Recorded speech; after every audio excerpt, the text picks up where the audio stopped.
Саламатсыздарбы? Кээ бир учурда айтылуучу ойду кыска, так айтпастан ашыкча сөздөрдү колдонуп, сөздөргө ашыкча мүчөлөрдү улап сүйлөйбүз же жаза беребиз. Бул стилдик ката болуп эсептелет. Мисалы, кечээ күнү филармонияда концерт болуп, элдер көп келди. Бул сүйлөмдө грамматикалык ката жок, бирок стилдик ката бар.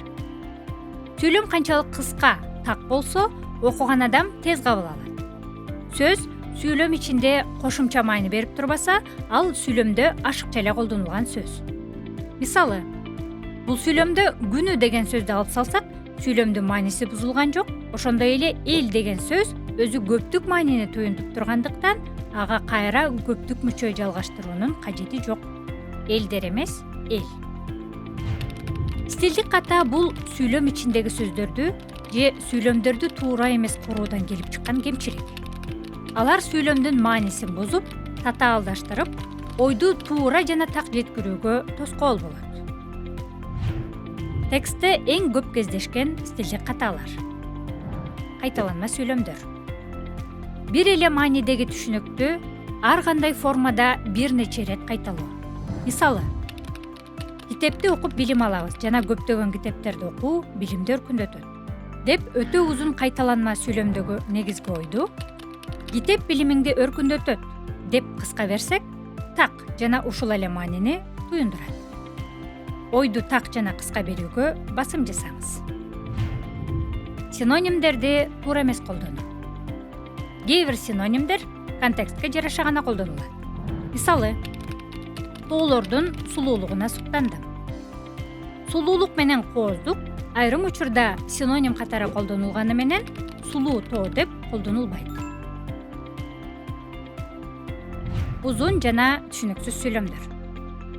Сүйлөм түзүүдө ыксыз мүчөлөрдүн уланышы, кайталанма ашыкча сөздөрдү колдонуу стилдик ката болуп эсептелет. Мисалы, бүгүн мекеменин ичинде жыйын болуп, жумалык иштердин жыйынтыктары талкууланып каралды. Мекеменин жыйынында алгач кадрлар бөлүмүнүн башчысы Максатова аткарган иштери тууралуу отчетун берип, мекеменин тартиби боюнча маселелерине кеңири токтолду. Андан соң финансылык бөлүмүнүн башчысы Касымов мекеменин бюджеттик абалдары боюнча маалыматтарды берип, айрым чыгымдарды жоюу маселесин көтөрүп айтып чыкты. Бир караганда туура эле сезилет, бирок текстте ашыкча кайталоолор, ошондой эле мүчөлөр ыксыз уланып, ашыкча сөздөрдүн колдонулушу тексттин маанисин солгундаткан.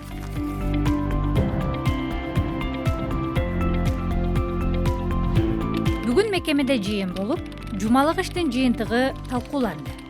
Алгач кадрлар бөлүмүнүн башчысы Максатова аткарган иштери тууралуу отчет берип, тартип маселесине кеңири токтолду. Андан соң финансы бөлүмүнүн башчысы Касымов мекеменин бюджеттик абалы боюнча маалымат берип, айрым чыгымдарды жоюу маселесин көтөрдү. Жыйынтыгында стилдик каталарды жоюу аркылуу текст кыска жана мазмундуу болду. Тилдин стилдик аралашмасы. Белгилүү бир стилге туура келбеген сөздөрдү аралаштырып колдонуу. Себеби ар бир стилге мүнөздүү тилдик каражаттар бар. Мисалы, иш кагаздарынын текстин түзүүдө стандарттуу үлгүнүн негизинде ойду так жана кыска берүү. Илимий эмгек же илимий макала жазууда объективдүү, илимий терминдерди колдонуу менен логикалык маалымат берүү. Ал эми көркөм чыгарманын тили көркөм сөз каражаттарын колдонуу менен окурмандарга таасирдүү, элестүү көркөм образдарды жаратуу. Публицистикалык макалаларда коомдогу актуалдуу темаларды элге жөнөкөй, түшүнүктүү тил менен жеткирүү. Келиңиз, биргеликте кайсы стилге таандык текст экенин аныктайбыз. Көктөм келип, жайлоо жашыл шөкөтүн жамынды. Булактагы сууга түшкөн күндүн шооласы күмүштөй жаркырайт. Балдар тоонун боорунда чуркап ойноп, шаттыкка бөлөнүшөт. Табият тирилип, дүйнө жаңы дем менен ойгонгондой.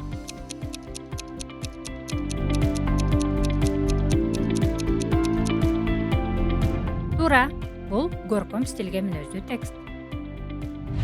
Урматтуу мекендештер, биздин өлкөнүн келечеги билимдүү жаштардын колунда. Ар бир ата-эне өз баласын тарбиялоого, жана билим алууга үндөсү зарыл.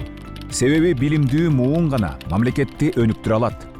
Келгиле, биргеликте билимге, илимге умтулалы.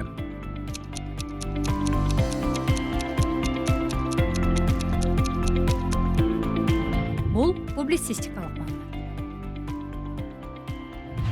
2025 жылдын 1-июлунан тартып, кезектеги эмгек өргүүгө чыгууга уруксаат берүүңүздү өтүнөм.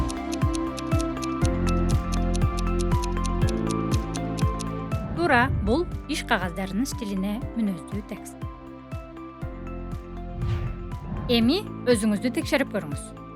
Сүйлөмдө кездешкен стилдик каталарды табыңыз.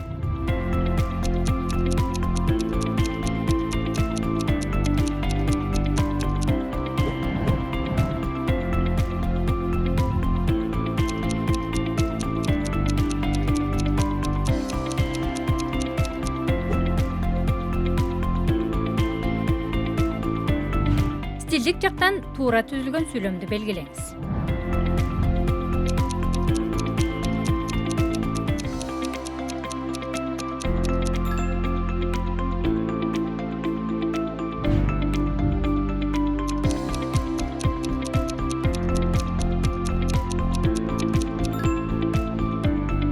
Ушуну менен бүгүнкү сабак соңуна чыкты. Саламатта калыңыздар.